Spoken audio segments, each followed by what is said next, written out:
Welcome to the Rewild Gear Podcast. Modern life, society, and responsibilities have domesticated us. But now it's time to rediscover your adventurous side. Whether that's camping, hiking, hunting, fishing, or just spending time in the great outdoors, this is the podcast for you. Join us as we get back to the wilderness and rewild.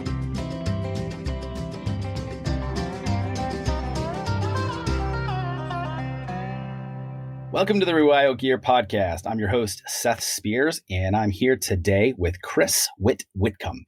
He is a best-selling author and former member of the FBI's hostage rescue team, spending 15 years with the unit. Chris has worked extensively with foreign and domestic intelligence agencies in some of the most dangerous locations in the world, including Afghanistan, Kosovo, Israel, and Somalia, amongst many others. And he has been awarded numerous citations and awards, including the FBI's Medal of Bravery. Since leaving the FBI, Chris has worked as an on-air global security advisor for NBC News, was nominated for a Peabody Award, and has appeared on dozens of TV and radio programs, including The Today Show, Meet the Press, The Daily Show, Larry King Live, and more. Whit is the best-selling author of 3 books, including Cold Zero, Inside the FBA Hostage Rescue Team, Black and White. Chris is also an avid outdoorsman and works extensively with Mike Glover and the team at Fieldcraft Survival. Chris, welcome to the Rewild Gear Podcast. Glad to have you here. Hi, Seth. Morning. It's great to talk to you. How you doing today? Very well, man. Very well. Super. We got all our technical details worked out, so after a couple minutes trying to get all that set up, so let's dig into it, shall we? Yeah, that sounds great. Super. Well, I'd love to just start off by getting a little bit of your background story. Your bio is pretty interesting. You've done a lot of cool things. So I'd love to just kind of hear how you got started and about your love of the outdoors and all that. So let's just start wherever you want to there. Well, I think it was started really when I was born. I was born in a very small town in northern New Hampshire. And my dad ran a ski area, and I lived basically outdoors. There was nothing else to do. We didn't have, and I date myself, but I've been around quite some time, as you know, and I grew up in the outdoors. We didn't have the internet. We literally had one television channel, if you can believe that. It was the days of network television. So there was no television, no video games. There were no things most young people now take for granted. And because it was a different time, my parents gave me a great deal of freedom from my earliest age. And I mean, my earliest memories, and I'm thinking probably kindergarten. My friends and I would go out in the morning and we would come back if we were hungry. So it was a very independent lifestyle. We'd ski and ice climb in the winter. We'd hike and rock climb in the summer and then play various things. But I grew up and lived all those early years, really right through high school, maybe even college, outdoors. So it was a way of life that I was born into and lived as a way of life most of the decades. Super. So you've spent a lot of time in nature and the outdoors from a very young age. It sounds like you've really had a good time doing that too. Yeah, I did. And then after I graduated college and started a regular life, I still did it recreationally. And then I joined the FBI, then the hostage rescue team. And the hostage rescue team lives outdoors half the time anyway. You know, any of those units, any of those military units, elite police units, spend a great deal of time outdoors because you have to practice for those missions, right? So during those years, I was outside almost all the time anyway. So just for whatever reason, I have lived a life of considerable amounts of travel to various environments, and I've spent most of that time outside in those environments. Yeah, super. Let's talk a little bit about some of those stories that you have, some of those outdoor environments that you spent time in. That's interesting because one thing that's tough in a podcast or getting to know you is getting to know somebody in their background. And I don't mean to sound like an ass here, but mine is pretty broad. You know, that I worked with the hostage rescue team in a lot of challenging environments in the war on terror, hostage situations, trained and traveled a lot internationally. I lived and traveled overseas a lot before I went into the FBI. I went to school my junior year in London and spent a lot of time in Europe. And then a recent company called Andy, I worked a great deal in the Eastern Bloc countries, African countries, some Central American countries. And then I lived in Asia for almost 7 years. I lived in a country called East Timor, which at the time was a war zone. I moved there in 2006, and then I lived in Bali and spent a lot of time in Indonesia. So I don't know really, but I think it's somewhere around 80 or 85 countries I've visited. Wow. Every continent, except Antarctica. Many of those are not just vacations. Many of those I spent considerable amounts of time. So I lived in Asia for more than 6 years. I have spent a great deal of time in Africa, including Somalia and some not so pleasant places, and of course most of all of Europe, most of the Eastern Bloc, all of Central America, and so I guess we'd have to start with a geography maybe or some kind of category. You're gonna have to pick something that interests you, I suppose. Got it. Yeah. I'd love to hear from you as far as how all of those different regions, how they differed, insofar as the natural environment, nature, wild animals, and things like that. Because, growing up in the U.S., and no matter if you're on the East Coast, the West Coast, or in between, the geography is very different. The nature is very different, the types of animals and things like that. And some people, so if you're in an urban environment, you're not nearly as used to being in the great outdoors, say like in Wyoming or Montana or Colorado. But if you grow up in kind of that rural environment, going into the city is very different for you. So I'd like to hear kind of your experience there as far as how some of those regions differ. That's great. And I think it makes sense as we go along. The biggest threats I faced in my life are human beings, but I'll start with some of the lesser mammals, maybe, if that's where we want to go. And I'll say growing up in New Hampshire didn't really have that much wildlife back then. You saw white-tailed deer, various game birds, you saw black bears, and you saw moose. And the most threatening among those would be moose. Right? Yeah. So most people don't realize that moose are dangerous, but they can be very dangerous, like any mother in particular in the spring. So I'll start with a moose story. Yeah, great. So I have a place in Montana, spent a lot of time in Montana. When I first came back from Asia, a buddy of mine had a house at the Yellowstone Club, Big Sky. And I was up there and went for a hike. And it was about an 8-mile hike up high. And Lone Peak above Yellowstone in Big Sky, Montana is somewhere around 11,500 feet. The hike we went on, a friend of mine, and went up above, came back down around, and we were probably a mile from the end of the hike. And we're coming down this trail and looked off to the right-hand side and saw a very large bull moose that was quite close. In relative terms, I'd say it was maybe somewhere around 60 feet, 60 or 70 feet, but a moose that size can close an open distance of 60 feet very, very quickly. So I immediately thought, okay, we just got to take a look and walk out around because the moose saw us as well. And I'd done some basic preparation because they have a lot of grizzly bear up there, and they had offered warnings. People at the trailhead had written warnings about a grizzly bear. So I had bear spray, and I had a horn, and I had a 40 cal Glock, which was primarily for me. I mean, hurt the bear, but I was going to eliminate my misery in a hurry. So anyways, I'd done basic preparations, water and all the stuff you do. So didn't think much about it, but you always take precautions. Came up, saw the moose. My friend said, "Oh, that's cool." I'd never seen a moose and thought maybe we'd go over and take a closer look and pet it, as many people who visit Yellowstone area do.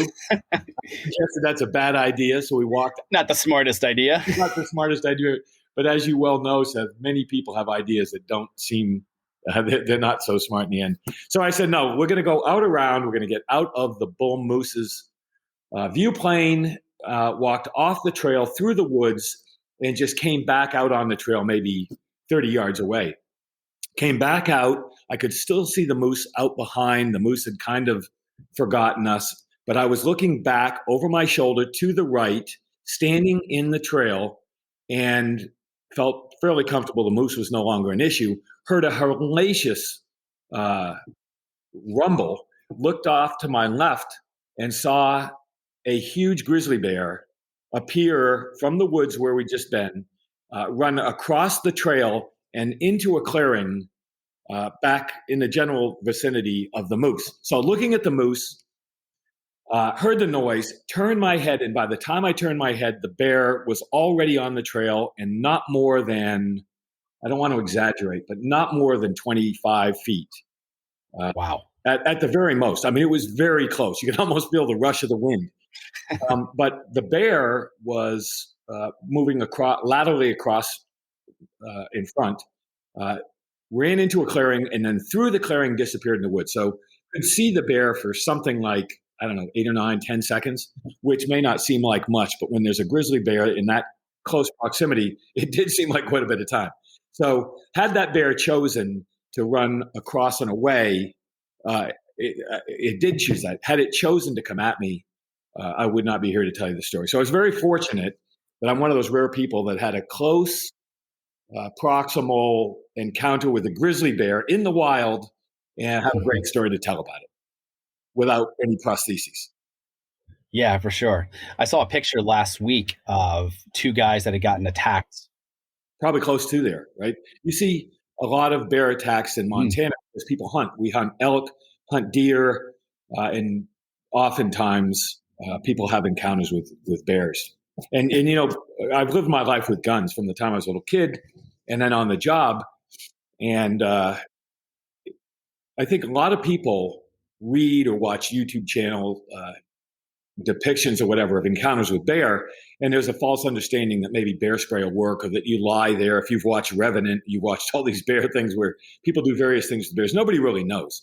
There's no real, true anecdotal remedy for coming in close contact with a brown bear. And I think it's luck. I think a great deal of it is luck. So what did I do wrong and what did I do right? I don't think I did either. I was well prepared. None of that would have done me any good. I didn't have time to reach for the horn. I didn't have time to reach for the bear spray. I don't even think I could have gotten the Glock to shoot myself. I think it was a bear experience I was incredibly lucky to live through. And there's an animal experience. I had a very similar experience with a wolf, but wolves are very, very different. It was very cold. I was hiking. It was probably 5 degrees outside, blinding snow, or driving snow, and very, very cold, also in Montana, on my property, and was walking into the snow, walking into the wind, probably a 30-mile-an-hour wind, into my face, came around a corner, and there was a wolf standing there face to face, shocked as I was. But most people don't realize wolves do not threaten human beings. To the best of my knowledge, there's never been a documented wolf attack on a human being since 1900. I couldn't find a single one. So I came face to face with a wolf. It was just as baffled as I was, eventually turned and ran, stopped, looked at me, turned and ran, stopped, and then disappeared into the snow. So very lucky you've had a face-to-face with a moose, many with moose, with a grizzly bear, and with a wolf, all in the wild, and lived to talk about all of them. Yeah, no, those are great stories. Many, many, many rattlesnakes. I'll tell you a rattlesnake story afterwards if you want. Yeah, no, that would be great too. The grizzly, that's definitely, I mean, it's an apex predator. That it's one of those animals that if you come in contact with it and it's you against it, it's going to win, hands down. There's just really no chance unless it just gets bored with you and decides to walk away. I just saw a picture last week of these two guys that had gotten attacked in Alaska by a grizzly. And one of the guys, his face was basically ripped off, had to be completely repaired. And he lived, but I mean, he was definitely the worse for wear because of it. So that's definitely an animal you got to be very careful with as you experienced. If you live in certain parts of the country, certain parts of the world, you think about various animals, right? Some people who live in the city, and I've lived in the city, consider a large rat the biggest issue that you come into, right? If you live in certain parts of New York, and I have, then the biggest predator you're going to come into, non-human predator, is probably a rat, and obviously not a real issue. But when you live in other parts of the country, and living in the West, living in the Western United States, as I have, the bear is certainly a big issue. And it doesn't have to be a brown bear. Black bear can be very dangerous too, especially time of year. The spring is very difficult when they have cubs. Any animal that has young can be very threatening. I've been confronted by white-tailed deer. I've been confronted by elk. I've been confronted by moose. I've been confronted by all kinds of, I mean, even groundhogs. I mean, simple animals that are not otherwise threatening can be. So season can be very important. And how you act in the wild can be very important. In the experiences I was just talking about, it was just an accident. I just happened into the animal's path. But in other times, if you're camping, the way you treat food can be very important. I was in Puerto Rico when I was on the job one time, and we were out in the jungle. We were sitting in a hide on an operation, and you work at night primarily, and they have these monster lizards. And I mean, they're pretty impressive, but they're more more impressive at 3:00 in the morning when they start ruffling around in the jungle and coming after your MREs. So the ration, meal ready to eat, a military MRE, we would have to eat in the dark, and then you'd have to be very careful the way you sealed it back up again, and then you'd have to have a mechanism for burying it. And because we were on an operation and you have to be very careful about being exposed, you'd have to come up with a method. So people who spend a lot of time in the wild have to think about the possibility of encountering a bear or some other large aggressive animal, but you have to know and take precautions in how to deal with your camping activity, your day-to-day activities, because they're very sensitive to smell. They can get very hungry and they can become more aggressive as a result. Mm. And we haven't even talked about cats yet, or snakes. Yeah, let's hear a couple of those stories. Well, the first story is a snake story that goes back to the hostage rescue teams is it's kind of a military civilian unit, I suppose you'd say. And we can go into that later on if you want. But you go through training, and one of the things that I went through was the Marine Corps Scout Sniper School. So I was not a Marine, but I went through and graduated the Marine Corps Scout Sniper School at Quantico, Virginia. And during the training, you have to do what are called stalks. A stalk is where you start at point A, you have to land navigate through a wide open space to point B, and then you have to identify and shoot at a target. And the entire time you're under observation by instructors with high-powered optics, right? So essentially you're lying in a field, you're crawling across a field, trying to find your target, and without getting caught. It's a very, very strenuous and difficult thing. While you're doing that, they have instructors walking around through the field. And one of the things, because it's in Virginia, and this was in the summer, they told us ahead of time that if you see a snake, you're not supposed to get up and expose yourself. You just to call out snake, and one of the instructors will come around and try to shoo off the snake. And by snake, I'm talking about pit vipers, right? I'm talking about copperheads. I'm talking about cottonmouths and rattlesnakes. I'm talking about rattlesnakes. Yeah. So anyway, you have to do 10 stalks. I don't know, maybe this was 3, 4, 5. I don't know, somewhere in the middle. And there were probably 20 of us in this field. You don't know where anyone is.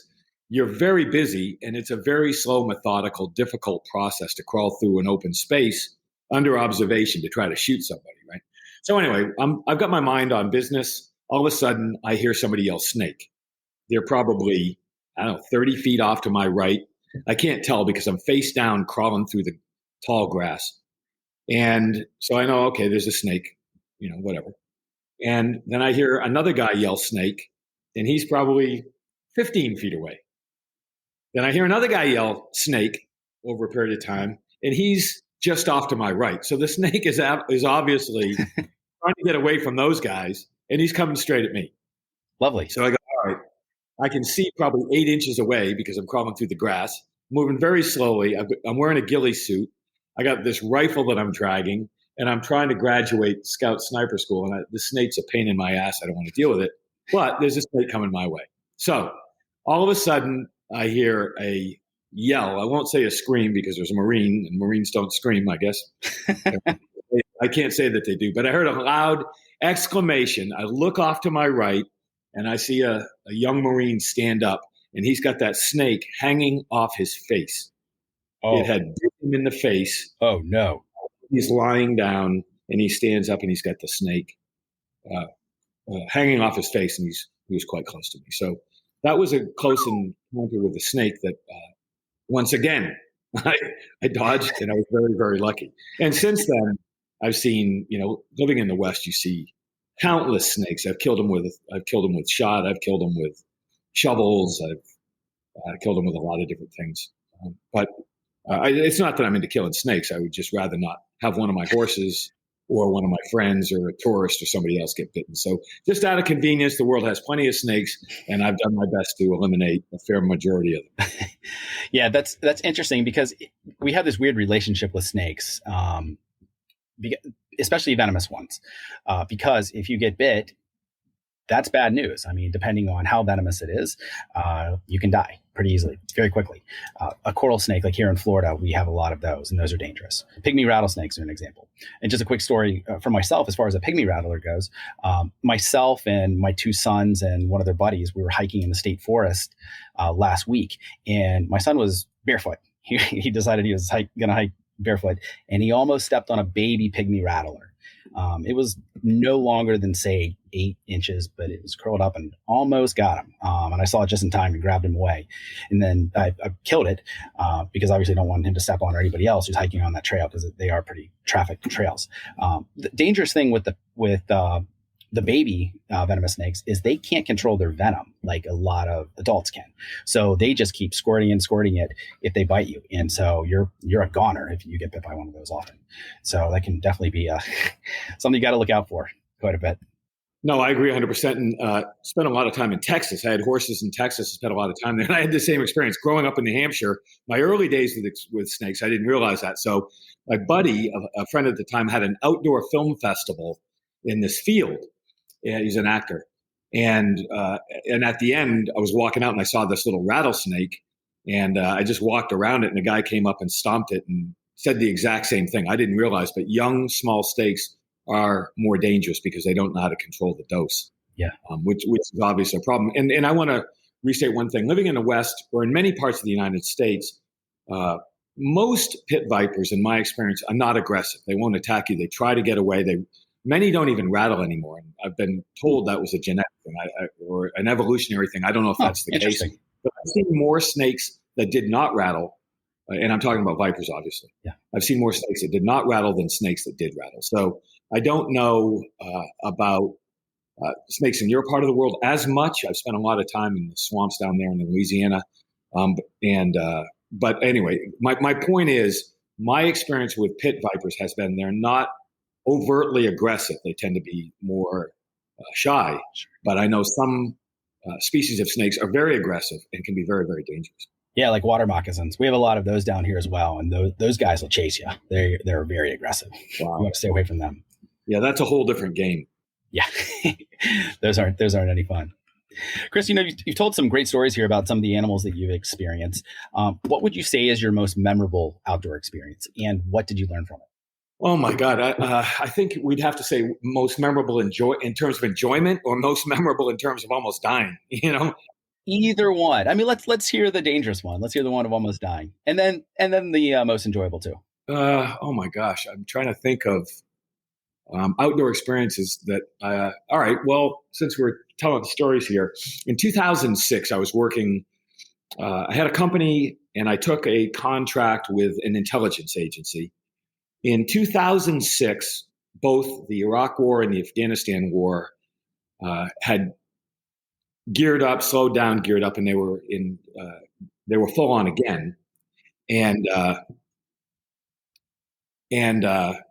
so I went to Somalia. I went to Somalia on a contract with an intelligence agency, and I flew into Nairobi, took a twin-engine Beechcraft into Baidoa, a town called Baidoa, and I spent a lot of time there. The problem was, at that time, the U.S. government felt that a lot of bad guys were coming from those theaters of war through Saudi, down the Saudi peninsula into Yemen, where I spent a lot of time as well, across the Straits of Yemen, which at one point I think is only 22 miles, would get into Somalia, and then because Somalia had no government, and because the United States had very, very few assets, they would disappear. So there was a big push at that time to identify, target, and resolve terrorist threats in the war on terror within Somalia.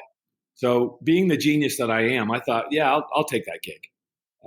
Really bad idea. So I went into Baidoa with a transitional federal government, which was being stood up in Somalia in 2006, and I got stuck there.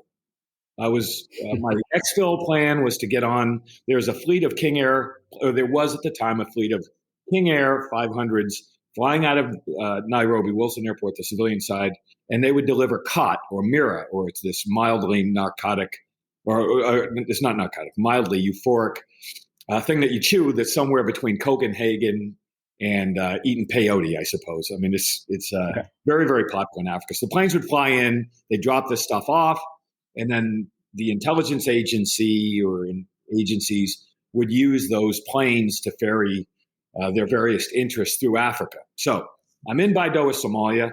I have no way out because there's no commercial aviation, except either to walk all the way back to Kenya, which is a long, challenging walk, and that's an understatement. Or, How many miles is that? I don't know because I just knew the direction. It's been a very difficult land nav, but I didn't think that was going to be an option at first. And that's one of those things where you always have to plan for eventualities, right? Because things always go wrong. And so anyways, I'm in Baidoa.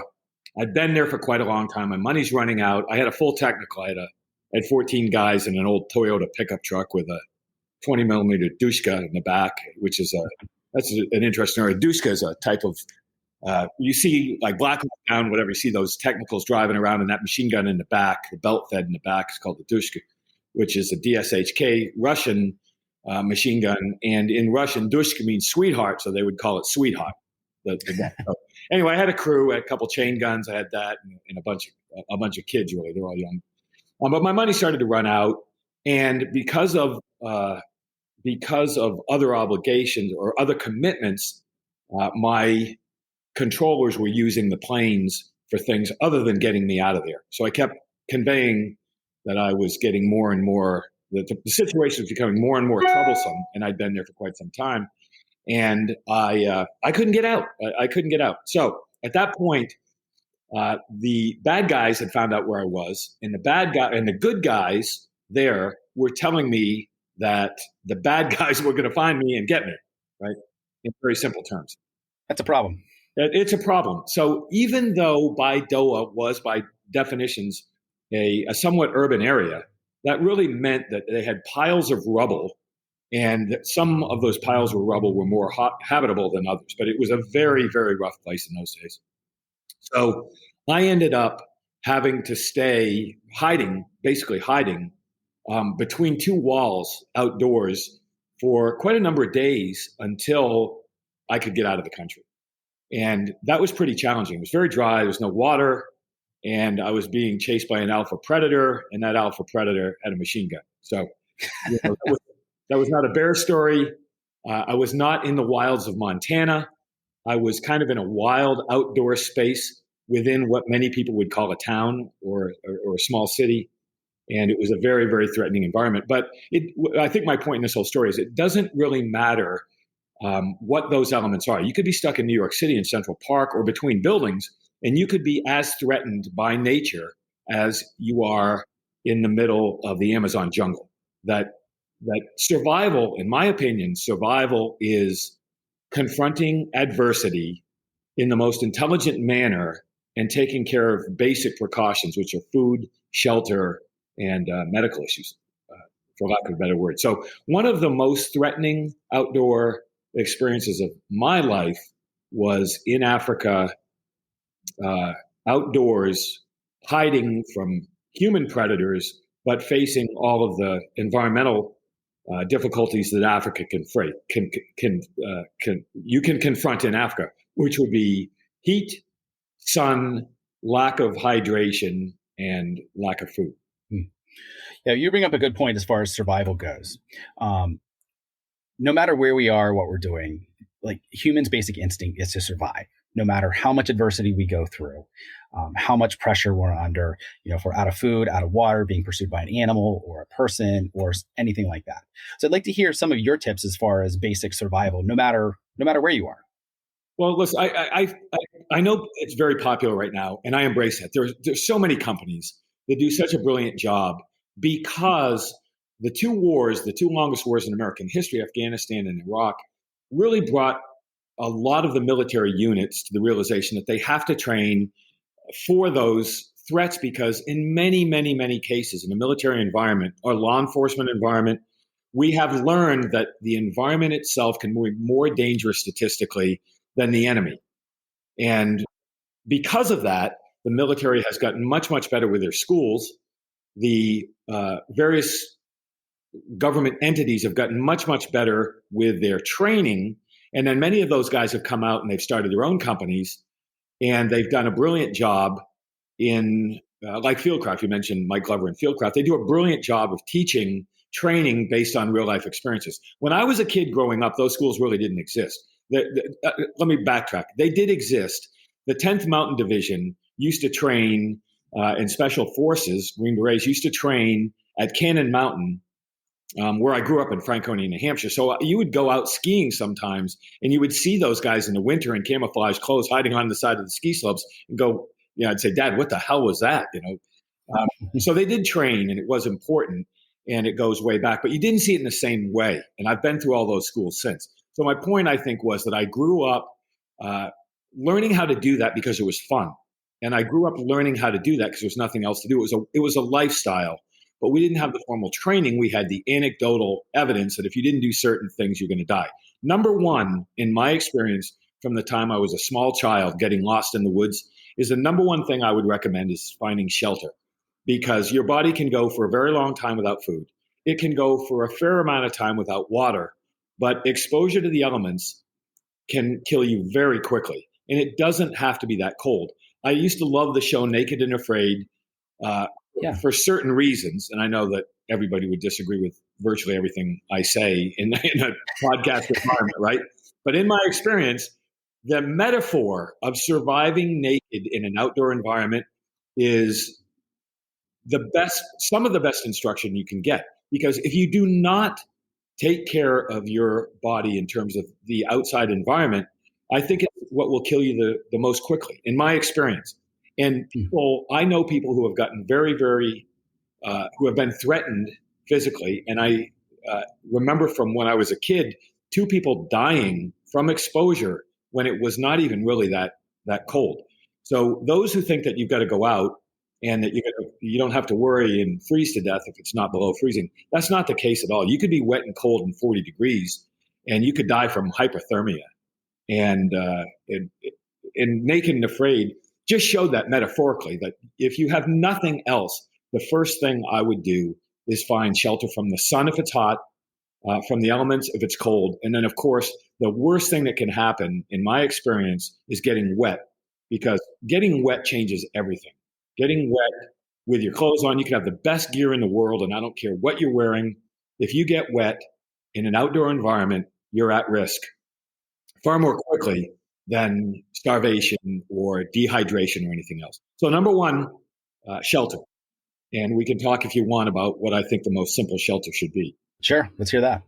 I think, first of all, you got to, as I said before, you got to avoid being wet if that's possible. So you've got to try to get out. It all depends on the environment. If you're in a wooded environment, deadfall is an excellent way to get out, and do what animals do. Try to find a burrow of some kind, a root ball, to get within a root ball. Oftentimes there's overhangs and streams. You've got to be careful that the rain doesn't bring that up. So you've got to take that into consideration. But you want to get a canopy. You want to protect yourself from what's overhead. And that could be something already there in a pinch if it's nighttime and you don't have the ability, or maybe you're hurt, maybe you're already cold, but you want to get out beneath some kind of a canopy. And the lower the canopy, the better, because heat rises, obviously. And if the canopy over your head is 30 feet, that's a lot of space between you and whatever heat you can muster. If you can find it, make a fire, or if it's just you, whatever the case may be. So you want a smaller space, you want a canopy overhead, and you want to get out of any kind of moisture, if that's possible, be that snow, rain, hail, whatever the case may be. If you have to make it, you want to use whenever you can things around you. It's all when I was a kid, one of the first things we learned is, even when we had a tent, is we would put snow boughs down, and they're very easy. It's very easy to break boughs off a fir tree, any kind of evergreen tree, and you can use those as a cushion. So if you can get yourself off the ground, that's very effective. And if you can get yourself a low-hanging canopy, overhead canopy, those are the 2 most effective things in my experience. Got it. Yeah, no, that makes a lot of sense. Several years ago, I went through kind of a basic outdoor survival school put on by a former SEER instructor. And we learned a lot as far as making shelters and filtering water and creating traps and fishing, and just with basic primitive tools and things like that. And so a lot to learn there for sure. And I think these are all skills that most people just don't have anymore, that we used to learn and have when we were in a much more rural environment.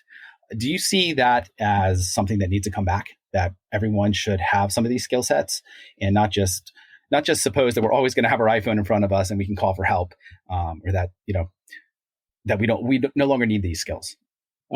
Okay, so let's generate some hate mail for your podcast right off the bat with some of my comments, okay? Of course. And the first would be that I believe very strongly in the sense that I can't change another person. And that no matter what I say, people don't realize, or people don't know me, they don't know what I've had for life experiences. So they'll have things to say, I don't know this and I don't know that. So I use that kind of as a crutch to say, I don't care. I mean, ultimately, people that I love, people that I spend time with, that I respect, I'm going to spend time with them and really try to help them in terms of survival. But I don't think it's possible, Seth. I think I've heard so many crazy things. It shocks me. So I grew up learning how to live and spending most of my youth outdoors. And I mean that literally.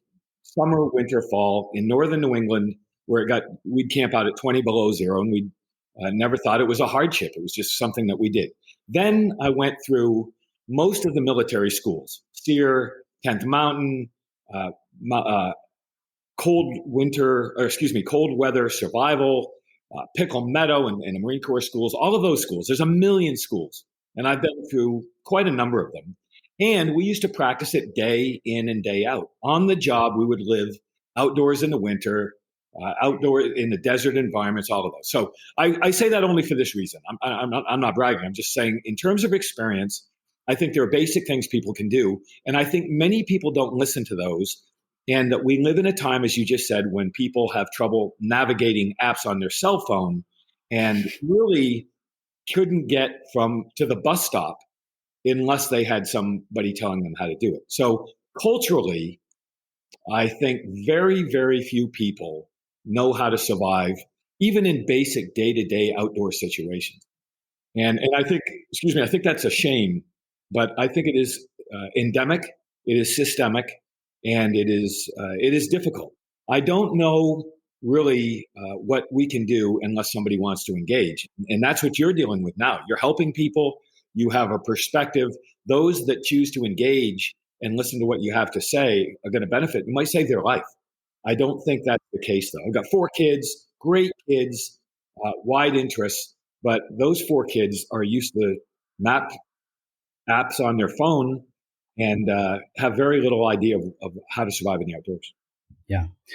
No, that's a great point. And it used to be that everyone, or most boys anyway, would go into the Boy Scouts, and their motto would be prepared. And I was never a Boy Scout. I was a Cub Scout way back when. But that motto of be prepared has stuck with me over the years. And no matter what I do, I'm always thinking ahead and trying to make sure that I'm prepared for any situation. So I'd like to tap into that a little bit and ask you, what gear do you consider essential that you always have with you, no matter where you go or what you're doing? And I know that's kind of a loaded question. It's going to depend on the environment and if it's in an urban area or a rural area, et cetera. But just like to get your thoughts there. Yeah, great question. And I think I just want to respond to one thing first, be prepared. I did start as a Boy Scout, although it was very, very, we didn't have uniforms. It was just, we were technically Boy Scouts. But it was that. Our scout leader, a guy named Mike Doolin, great guy, was just absolutely remarkable in terms of preparation. It was life skills. It was things that are not just what you'd rely on in a threatening outdoor situation, but things that are life skills. And I think that's very important. So I agree with you there.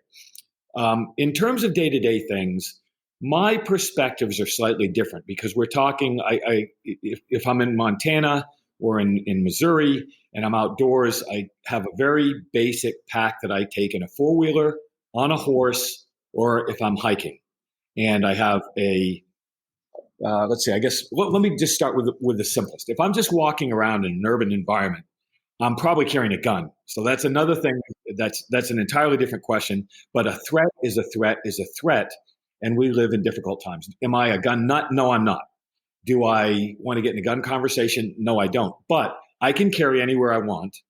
I oftentimes do, just because I would feel badly if something happened and I'd made a living with a gun all my life. I'd feel badly if I didn't have one. So anyway, to answer your question, I personally oftentimes carry one in the wild or in an urban setting. Okay, is that where we're going with the survival conversation? Not necessarily, but as we said, survival is doing well in a threatening environment. So that's one. If I do not carry a gun, I always carry a fixed blade knife, and that's for opening a beer bottle. It's for trimming your fingernails. It's for whatever. But a clip-on knife in your front pocket is a great way to help with so many different things, and most people carry one. So anyway, carry a driver's license, carry a fixed blade knife, and carry $30 in your pocket in small denomination bills. I don't know. That's, I guess, in very basic terms. But your real question is, what do I carry if I'm outdoors? And the short answer is I carry a very simple med kit, because weight can be a problem too. If you go out and you're hiking or you're on in your own in the wild, weight can be more of an issue than the threats you're trying to prevent. So I always go with simplicity. And I usually go analog because in my experiences, batteries almost always fail. Technology oftentimes fails. So I go simplicity, and my med kit is number one. Med kit, I want to take care of things that are an immediate threat. And the number one threat is bleeding. If you cut yourself with that knife you carry in your pocket, you shoot yourself by accident, you get bitten, you fall down, you break a leg and a bone pops out, any of those things, I want something to stop bleeding. And it's tourniquets are wildly popular now. You can buy any number of very simple tourniquets. And then a clotting mechanism, some kind of gel that you just pour into a wound and it'll stop the bleeding. So, the ABCs of first aid, everybody should take a first aid course, obviously, but bleeding is the number one issue. You're probably not going to die from a broken bone. You're probably not going to die from a bruise or a contusion or something like that. But you certainly might die from bleeding. So my first aid kit is simple because I want it to be lightweight. Next, I want some kind of fire. If I do get lost, if I do get knocked down, I want to have fire for a number of different things. I want to make a smoky fire for a signal. I might want to make a dry fire for heat. I might want illumination. In some parts of the country, nighttime predators can be an issue, and having some kind of lighter fire can really help. So the next thing is matches. I use a sealed container with hurricane matches, which are super cheap. You can buy all these things in any outdoor store, and those work very well. And then the third thing is some kind of a mirror that you can buy, a little sheet of metal that goes in your kit. They're very, very lightweight. They're very useful for a lot of things. And then anybody who's gone through a winter mountaineering school knows that the first thing they teach you is to carry chapstick, because you can use it for about 5,000 different things. So I've got to throw chapstick in there just because I've been told that so many times. Got it. No, that's great advice. So then you start stepping down the list and you go, okay, you want water? Yes, of course. And now in North America, most places, the water is not safe to drink. It's got to be moving at a certain speed. You could drink water and die from the parasites in it, or you could get significant health problems from the parasites in it. So you can buy all these straws and drinking devices now. Those are very good ideas, and they're very lightweight too. So first aid, fire or light, the reflection for various signal purposes, which weighs almost nothing. So there's no reason not to tuck that in there, and water. Then you start walking it down and saying, all right, how about a headlamp or some kind of illumination? Do you want some kind of battery powered device? Sure. Cell phone.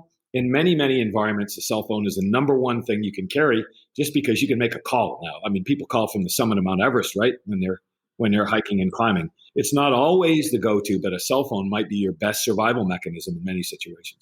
So we can talk through all the different things, but I would always say, when I was on the job, we would say, yeah, I'm carrying 40 pounds of lightweight, high-speed gear. And 40 pounds of gear is 40 pounds of gear. I don't care how light it is. I don't care how it's made out of all these alloys and carbon fibers and everything. You just pack more shit in a backpack. So I'm a big fan of simplicity, and I'm a big fan of common sense. We could start talking about building a kit, but I want lightweight gear. I want things that are not going to go bad, things that are not going to fail, and things that have an immediate application. Yeah, no, that's great advice. Thank you for that. I'd like to dig into a little bit as far as on the gear side, what brands that you really like, that you feel do just an amazing job with some of the items that you've mentioned, whose quality is just fantastic. Well, in my experience, the number one thing you want to avoid is made in China. And I have nothing against China. I have nothing against products made in China. I just don't want my life to depend on them if I'm in an outdoor setting. In my experience, most of the best products that I've bought are made in the United States because there are so many veterans and people with great life experiences that have come out in those environments and they're making them, right? So many companies now, small companies, have come out and made things they know work.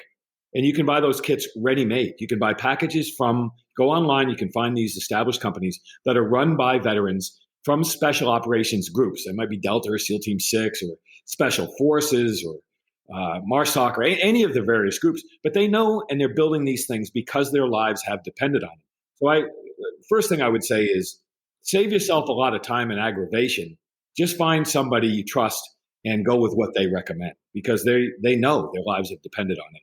So I would typically go with an American company, and that's not just some patriotic Buy America thing, which I am, but that's just common sense that these people are making the best products made by people who know what they need, people who back the quality because their lives depend on them. And they've already done the hard work for you. Save yourself the time and the effort.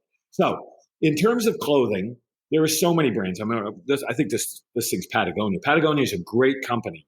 North Face is a great company. There are so many. And because they're so competitive, they all have very, very good products. So starting with clothing, because I think shelter is so important, go with a name brand. As you work your way down, go with first aid kits that somebody else has put together for specific applications. Go with knives that are made out of the proper steel, and go with products that somebody has built because their life has depended on them. So I don't necessarily have a brand that's a favorite, but it's like anything else. Like, let's just talk about guns for a second. Sure. Many people own guns, and they are highly opinionated in terms of caliber, in terms of manufacture, in terms of mechanism. And I would say that's the way people are. Some like Chevy, some like Ford. Some people like brown horses. Some people like black horses. I mean, everybody has a different opinion. If you go with a high quality product, and if you pay attention to who developed that product, you're probably going to have an excellent product, and you're going to be happy with it. Yeah, solid advice. That's great. Thank you. Chris, what is the biggest life lesson that you've learned from nature and the outdoors? You spent a lot of time in a lot of different environments. And what would you say is the biggest lesson that you've learned in those environments? A couple lessons. Right off the top of my head. One is what you said about being prepared.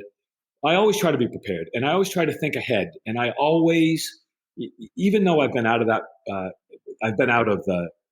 let's call it the violence threatening world, let's say the human threat world I've been out of for some time. It is still a day-to-day thing. You see it constantly. And people always say, oh, I never thought it could happen to me. That should be words people live by. It will happen to you. I never thought it would happen to me is something that you hear it constantly. Just in Times Square the other day, that poor woman shot and the child wounded. It happens every day. We live in a violent world, not just the United States, but the world in general. Things happen. That's life. So preparation is important. If you try and prepare for things, you eliminate risk. I always looked at it and said, my life has been about risk mitigation. And whatever you buy for gear, whatever you do, if you look at the environment, if you look at life as a statistical representation of risk, you can really do yourself a lot of good by just thinking. You just sit and think about things that might happen, and you just avoid certain things. So the first thing is not what you carry, but what you avoid. If you go out in the winter and it is, you should check the weather. You should dress appropriately, and you should prepare. If you were in the summer in the Sahara Desert, you should do the same thing. If you go to a bar on a Saturday night at 9 o'clock, there are threats you're going to face along that route as well. So preparation in terms of understanding what might happen. Obsess about it? No. But if you do it enough, it'll make sense. You walk into a room and you just look around.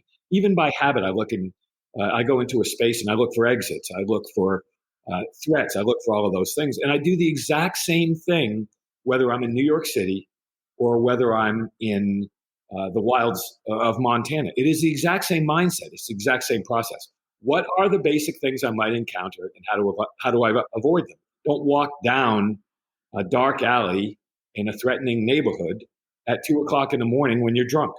Don't walk into a bear environment with a bologna sandwich hanging around you. So do those things sound kind of stupid? Yes. But have I seen both? Hell yes, I have. I've seen both. And I've seen many, many people get in trouble because they did things most people would think are nonsensical. So when you ask about that, I would say, come back to your previous suggestion, which is prepare, always be prepared. The next is knowing this. That's not going to be enough. In my experience, the times that I've gotten in trouble in my life, and there have been many, it has always been things I didn't understand. And the bear story is a perfect example. I was looking at a bull moose. I'd taken all the precautions. I was prepared. That bear came out of nowhere. Had it chosen to eat me instead of run off into the woods, I wouldn't be doing this story right now. I was well prepared. I had a lifetime of experience. I felt very comfortable in the environment, and I had no chance of surviving what happened. So be prepared. Understand that's not always going to be enough. So go back to preparation. It's a cycle. If you prepare and you understand things are going to happen, that'll help you prepare more than that. So as a foundation, prepare and understand things are going to happen.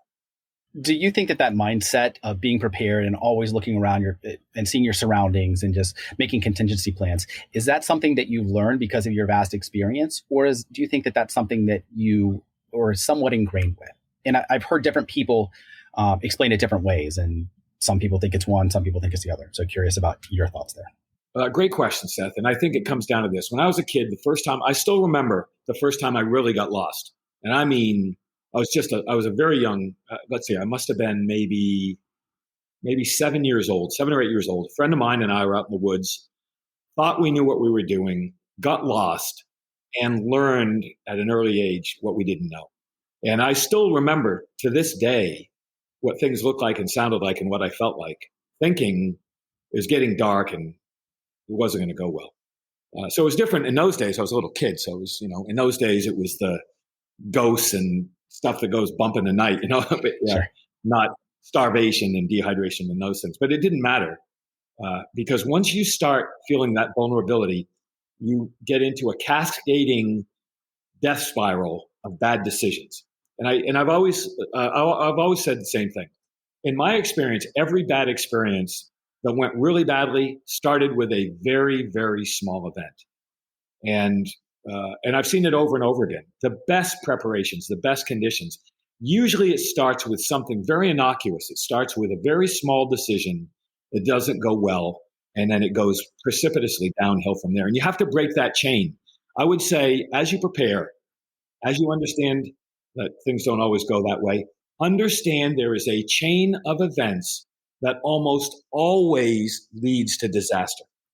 And in my experience, it starts very small and it grows very quickly, oftentimes goes very, very badly. So let's just go back to the first time I was lost.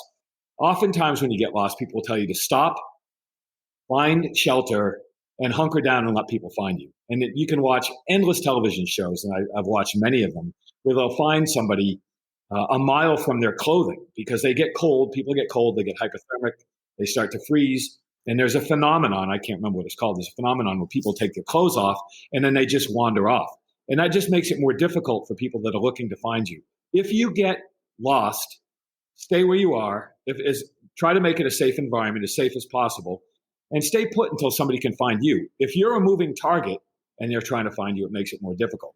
So understand that you've got to break the chain of bad decisions. If you make a bad decision, try and regroup, try to slow things down, and try to make better decisions before they go badly.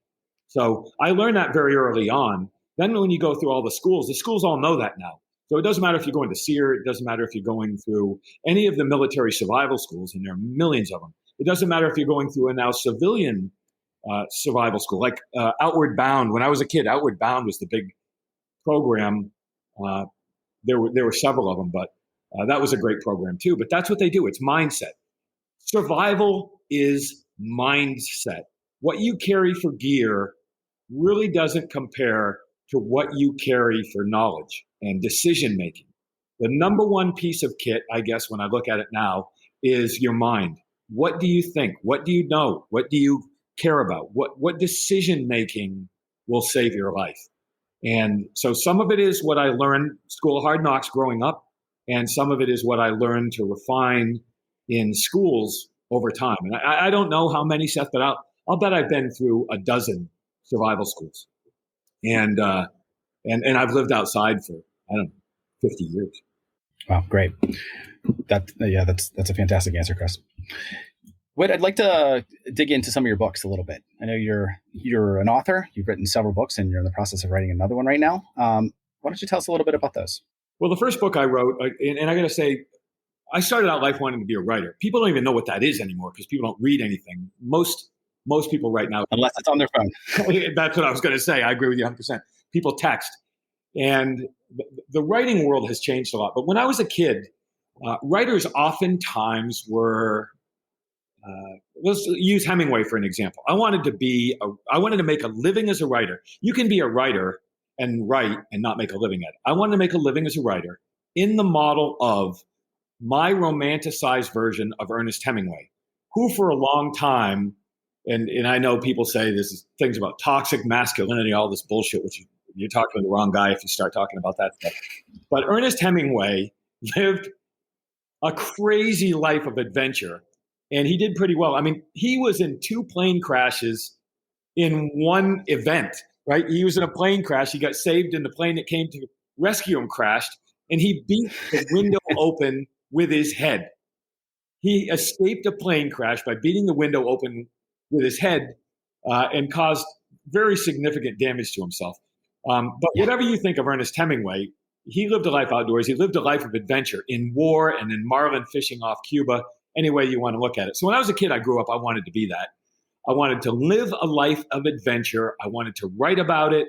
And I just felt that was it. I never wanted to be a fry cook or a truck driver or a brain surgeon or an FBI agent. I wanted to be, metaphorically, I wanted to be Ernest Hemingway. So I wrote from a very early age. I was an English major undergraduate. And I was a speechwriter on Capitol Hill. Ernest Hemingway was a newspaper reporter, so I became a newspaper reporter.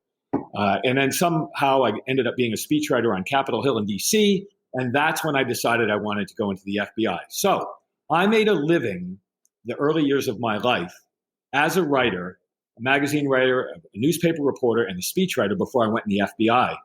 So when I got in the FBI, I got the life of adventure. And it was holy shit wild. I mean, you could be an FBI agent and you could spend your entire life sit and listen to wires or work in white collar crimes or things like that. And I'm not knocking it. I'm just saying their contribution is every bit as significant as mine was, but mine was different. Mine was violent crime, and I enjoyed it. So I'm coming back to the books. All the time I was in the FBI, I wanted to write, and thought someday I was going to publish a book. I wrote a novel called Rules of Engagement, which now has been done as a movie and somebody else named a book.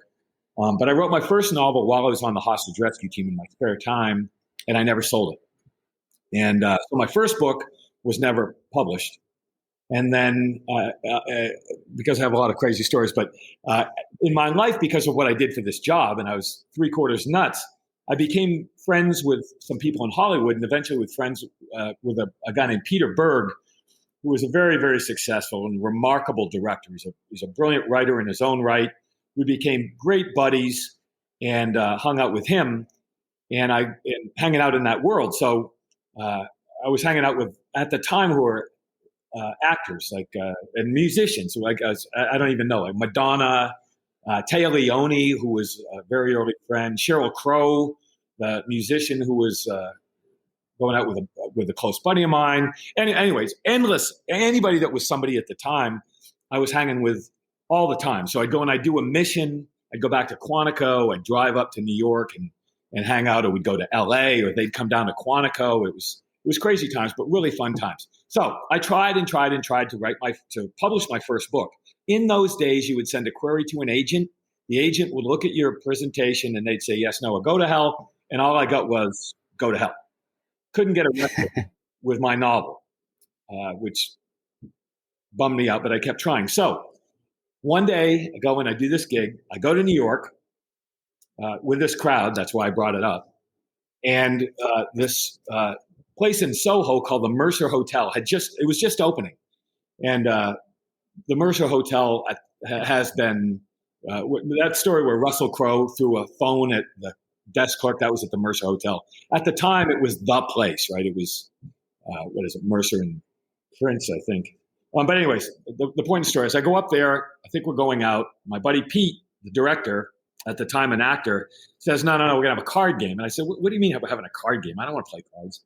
So we got this big party together in a room, and there's a knock on the door. It's this guy. It's a knock on the door. It's that guy. It's a knock on the door. It's Brad Pitt, right? So Brad Pitt, everybody knows, at the time he was Brad Pitt. At the time he was happening, right? And he's from Springfield, Missouri, which was my first FBI field office, my first assignment. So and at the time, I don't think I was impressed that it was Brad Pitt. It was just another guy, and he was a great guy. He is a great guy. And so he came in, card game starts. And by the way, I should say, I was an FBI agent, married with kids. I didn't have any money, but I did have a 45. So my buddy Pete had to spot me $100 for the buy-in to the poker game. So there's probably, I don't remember now, there's 8 or 10 people there. And then the party starts, right? Then all these people come in and there's a big party going on. We're all playing cards. All these other actors and famous people are in this room. So we're playing around this table, and the pot gets bigger and bigger and bigger. And I think it changes over time, but I think the pot got to be $2,000 or $3,000 or something like that. And it was it was different card games in those days. So we played this game where it would go around the tables, dealer's choice, go around the table, and you'd throw down 2 cards, and the next person had to bet your card would fall between those 2. So I deal you 2 cards. If it's a 2 and a 2, there's no card that falls between them. You can't win any money. So you bet nothing and it passes. So the next guy gets a 2 and an ace, and every card falls between the 2 and the ace. So you're going to bet the pot, right? Oh, wow. The problem is if you get another 2, or if you get an ace, you have to double the pot. So there are 3 2s still in the deck, and there are 3 aces still in the deck. So if you get a 2 and an ace, there's a reasonable statistical probability of risk, which we talked about before, and you're going to have to double the pot. So let's go back. Here's this idiot FBI agent, and I've got a 45, which was on the table, and everybody's speed loading the magazines. It was not an appropriate environment for an FBI agent. I fully admit that. I'm no longer employed, and I admit my idiocy. But it's that environment, right? There's a party going on. There's a gun on the table. There's a couple $1,000s in the middle of the table. Comes to my turn. I get a 2, and then I think I got a 2 and a king. So the place goes dead silent, and they all go, "Oh, what an asshole! You got the money. He's going to bet the pot. He's going to win the whole thing." I'm sitting there thinking to myself, I had to borrow $100 to pay to get into the game. I don't have $2,000 in my pocket. And if I get a 2 or a king, and there are 3 2s and there are 3 kings, if I get one of those cards, I owe $4,000. So all of a sudden it goes dead silent, and they look at me and they realize I'm not going to bet, that I'm not going to bet the pot. So Brad Pitt stands up and he goes, "Whit," everybody calls me Whit. He goes, "Whit, what a pussy." He goes, "You think you're a tough guy, you got a gun, you're this big FBI guy. You're just a pussy." And he starts yelling at me and calling me names, reaches into his pocket, pulls out this giant wad of $100 bills, and he peels off whatever it was. I think he peeled off $2,000, and he says, "I bet $2,000 that this idiot doesn't have the balls to bet the pot." Now I've got Brad Pitt calling me out. Oh, man. I've got the entire party has stopped partying, and they're staring at me. I've got all my friends around the table. I'm embarrassing everybody. And I go, "Oh, what am I going to do?" So I bet the pot. I got a 7. So I won $1,000 and whatever that was on the table. So I won $4,000 or $5,000 in cash in this card game at the Mercer Hotel. We have the party. I wake up the next morning. I don't even know if I went to sleep, right? It was New York. It's whatever in those days. I wake up the next morning. It's Pete, my buddy Pete. It's 8 o'clock in the morning. And he says, "Hey, man, I got a meeting downstairs. You got to come downstairs I want you to meet these guys. And I go, Pete, I'm hammered. I'm not going downstairs for a meeting. Are you out of your gourd? I'm going to sleep. Somehow he got me down. I walked downstairs to this little corner booth, this little cafe in the Mercer Hotel. And Pete's sitting in a booth in the corner right across from Finelli. And there's these two other guys. And so finally, these two guys look over and they go, Pete, who is this idiot? Me. And Pete goes, oh, actually, he's an interesting guy. He's done these various things. They listen to the stories, and one of the guys, this guy, Webster Stone. Webb Stone looks at me and he goes, well, that's interesting. You should write some of this stuff down. I wake up and I go, as a matter of fact, I'm a writer. And he goes, no. I go, and Pete says, yeah, that's why he brought me down. Thank you, Peter Bird. Pete, my buddy, he changed my life. And 2 weeks later, I had an agent who was the head of the William Morris Literary Agency, one of the top agents in the world. And 2 weeks after that, Little Brown bought my first book in a preemptive bid on what was scheduled to be an auction. So on Thursday afternoon, I couldn't get arrested writing a novel. On Saturday morning, after winning $4,000 or $5,000 in a card game with Brad Pitt, I end up selling my book by accident at the Mercer Hotel in New York City. So do I have a long story talking about my first book? That's my story. If you want to write a book, stay with it because you have no idea. Once again, preparation. I prepared. I went to college. I wrote for newspapers, magazines. I did everything humanly possible to sell the first book. I prepared. I couldn't get it. Out of the blue comes a grizzly bear running across my path, and that's my first book deal. And that changed my life. I left the FBI and I started writing books. Amazing. A fantastic story. That's my life, man. I don't know how to explain these things. That's the way it works. Yeah. So as a writer, I've found that most writers are also voracious readers. And one of the questions I like to ask every guest that I have on the show is what book or books have had the biggest influence on your life? Great.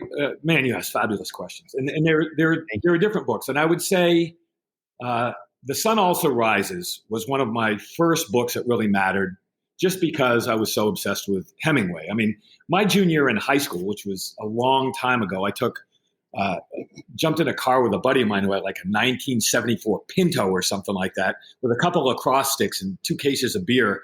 And we drove from Hanover, New Hampshire to Key West, Florida, just to go see Hemingway's house. Okay. That's a long drive. That's a long drive with 3 cases of beer and 2 lacrosse sticks. And that's not enough beer. No. Well, we stopped. I mean, that's where I got exposed to Piggly Wiggly for the first time driving across Alabama. But so one of Hemingway's books, but I think The Sun Also Rises, which was one of the most formative books for me, which maybe it shouldn't have been one of my first books because picking a hero who was emasculated by getting his genitalia blown off in war is probably not a protagonist you want to build your life upon, right?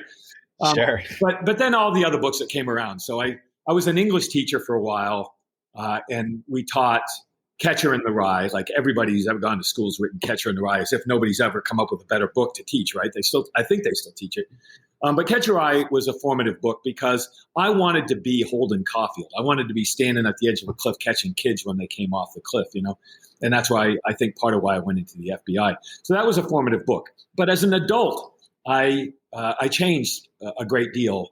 And somewhat early on, I fell in love with Cormac McCarthy and then with Charles Frazier, who wrote Cold Mountain and a number of other brilliant books. And then with a guy named Jeffrey Lent, who ironically went to Franconia College, this now defunct college where I grew up in Franconia, New Hampshire. And I've always said that Jeffrey Lent, Charles Frazier, and Cormac McCarthy wrote with a similar style about 3 different parts of the world. Cormac McCarthy wrote primarily about the southwestern United States. Charles Frazier writes primarily about the mid-Atlantic states, and Jeffrey Lent writes primarily about the Northeast, but with a similar voice and with a similar perspective on the human condition. So those are my favorite writers. And if you had to ask what book is my favorite book written in the English language, I would say Blood Meridian by Cormac McCarthy, which some critics call torture porn. And I say to them, come have a drink with me sometime and I'll talk to you about your taste in literature. I'm a huge fan of Cormac McCarthy and as a brilliant stylist. But listen, there are so many brilliant writers, and I try to read most of them, but those are my tastes. If you've read Charles Fraser, if you've read Cormac McCarthy, if you've read Jeffrey Lent, you'll know a whole lot about me and my perspectives on the world. Super. That's great. We're about to wrap up here. Seth, I'm sorry, I got to preface by saying that Shakespeare is the greatest writer in the history of the world, in my opinion, but I don't look at his works as books. He wrote plays, and I watch plays, and that's a very, very different thing. I didn't include poets in that. I don't include playwrights in that, and I don't include television and movie writers, some of whom are brilliant, like Taylor Sheridan. I love Taylor Sheridan's work, and he's my favorite screenwriter. I mean, I have not met him. I hope I do someday. Holy shit, is that guy a sharp writer? Super. No, that's great. Thank you for sharing all those. We'll definitely include all these in the show notes. We're about to wrap up, but just a couple other final closing thoughts or questions. Do you have a favorite podcast you listen to? Yours. Thank you. You're too kind. No, listen, I like Joe Rogan just because I'd love to go on Joe Rogan and talk to Joe Rogan, but not about the things I've done in life. My side gig is, I guess in very, very basic terms, physics and math and what people talk about right now. The world is a vastly complex place. It is not just a hobby of mine, but I spend a great deal of time thinking about it. So I love that. And there's the guy, and forgive me, I can't remember his name, embarrassing myself, but he does the podcast. He's a professor. I think he's a professor of AI at MIT. And he gets some fascinating guests on there. But most of the podcasts I listen to and spend most of my time are more Sean Carroll type guests who talk about physics and the state of the world and cosmology and mathematics, theoretical abstractions to a certain extent. Those are things I listen to most often. Super. And just to close, what is one final piece of advice that you would give to our audience? Oh my God, one piece of advice. I don't know what that would be. One piece of advice, I guess, would be live life to the fullest. Stuff happens. That's the way it is. I have never, ever once said no to adventure. And when I die, I will regret some of the things that I've done. Happens. But I won't regret anything I haven't. Meaning, I know that sounds stupid, but meaning that I won't look back on my life. Sitting here talking to you, I won't look and say, geez, I wish I'd done this, or I wish I had done that. I've done everything that I could ever think of doing. I've never had a chance to go into outer space. I flew in the backseat of an F-15 one time. We went to the edge of space, but I've had vast life experiences in so many different ways. And primarily because I just said, okay, I'll do it. Okay, I'll go. I'll try that. And people say, geez, I wish I'd done this. And I go, don't tell me that. Do it. Do not live a shy life. Live aggressively. If you have the slightest inkling that you might want to do something, do it. When I was a kid, I did half the stuff by hitchhiking. People say, I don't have enough money to fly here and do that. I go, rent a bike, walk, hitchhike. Don't make excuses. Live adventure, and you won't regret it. Live adventure. Live life fully. That's my advice. Great. Chris Whitcomb, thank you so much. This has been a fantastic interview. I've enjoyed our time together today, and I think our audience will as well. And thank all of you for listening to the Rewild Gear podcast. We'll see you next week. Thanks for listening to the Rewild Gear podcast. You can check out the show notes for today's episode at rewildgearpodcast.com. If you're ready to spend more time in the wild, our line of high-quality, minimalistic outdoor gear can help you do just that. Check us out at rewildgear.com.